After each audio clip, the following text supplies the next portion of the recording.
তো definitely convention নতুন আর্টিস্টদের জন্য খুব হেল্প করে জানতে, শিখতে, এবং যে আর্ট, ট্যাটু আর্ট কোন স্ট্যান্ডার্ডে নিয়ে যাওয়া যায় সেই কারণেই কিন্তু সেই কম্পিটিশনস হয়, খুব ফ্রেন্ডলি ওয়েতে হয় এখানে। তো ডিফারেন্ট ক্যাটেগরিজ থাকে, সেখানে লোকেরা পার্টিসিপেট করে। পুরো 3 দিন ধরে ফেস্টিভ্যালটা হয়। এটা হয় কোথায়? আমাদের লাস্ট ইভেন্টটা হয়েছিল বিশ্ব বাংলা এক্সিবিশন সেন্টার। এটা কি পুরো দায়িত্ব একা নিলয়, না কোলাবোরেশন করে এই পুরো কাজটা করা হয়? ট্যাটু ফেস্টিভ্যালের দায়িত্ব ডেফিনেটলি আমি এবং আমার টিম, স্পেশালি আয়ুষ্মান আছে। ঠিক। Ayushman backbone of Kolkata tattoo festival. ও আচ্ছা। পুরো জিনিসটাকে খুব সুন্দরভাবে হ্যান্ডেল করে। ও না থাকলে এতটা স্মুথ আমার জন্য হতো না। তো যদি বলা যায় কোলাবরেশন, আমি এবং আমার টিমের সাথেই কোলাবরেশন এটা।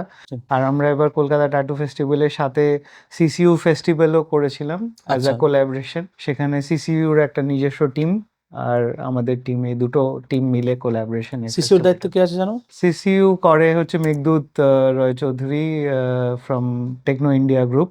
ওরাই মেন সিসিইউ ফেস্টিভ্যালটাকে ফেস্টিভ্যাল অর্গানাইজ করছে। করে। তার মানে ওখানে দুটো পার্ট হচ্ছে, একটা হচ্ছে মেঘদূতের সঙ্গে তোমার কেমন সম্পর্ক?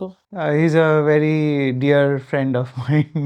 তো আমরা এটা আসলে কথা শুনতে চাইছি, যে বন্ধুত্বের একটা জায়গা রয়েছে, বন্ধুত্বের এমন জায়গা রয়েছে যে তার হাতের যে ট্যাটু সেটাও তুমি তোমার মতন করে এটা কি ওর আইডিয়া ছিল না তোমার আইডিয়া? ওর আইডিয়া পুরোপুরি। এটা পুরোটা আইডিয়া না? এমনি কোনো আইডিয়া তোমার কাছ থেকে থাকে না যে তুই এটা করলে আরো বেশি ভালো লাগবে, বা তুমি এটা করলে? যেহেতু আমার বন্ধু, ওর যেই ট্যাটুটা করেছে ওটা আমার স্টাইল অফ ওয়ার্ক নয়, আচ্ছা। কিন্তু যেহেতু বন্ধু এবং আমি, ডেফিনেটলি ও যেটা চেয়েছে সেটা আমি করার। বাট ডিজাইনিংটা আমার ছিল, ও ঠিক। আইডিয়াটা ও দিয়ে দিয়েছিল যে এরকম ধরনের চাই, তো তারপর ডিজাইন করে।